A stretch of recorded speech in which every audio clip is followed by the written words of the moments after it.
رباب كويد تحتفل بزفافها وسط أصدقائها المقربين والمشاهير في أول ظهور لزوجها، عكس عدم ظهوره في يوم خطوبتها. أولاً، وقبل المشاهدة، فيرجى الإعجاب بهذا الفيديو.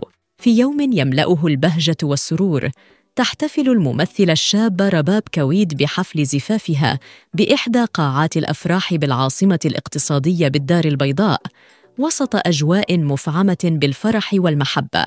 ويتميز هذا الفرح بحضور عدد كبير من زملائها في الوسط الفني وأصدقائها المقربين من المدونات والإعلام الذين يشاركونها فرحة العمر.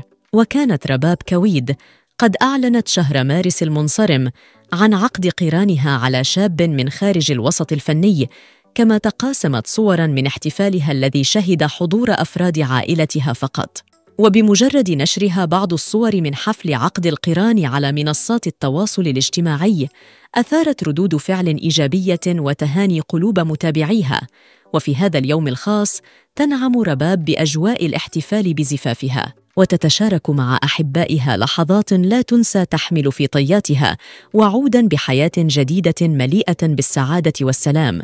ونتمنى للعروسين حياة زوجية مليئة بالمحبة والتوفيق، وأن يظل قلبهما متشابكاً دائماً في حياتهما الزوجية سوياً.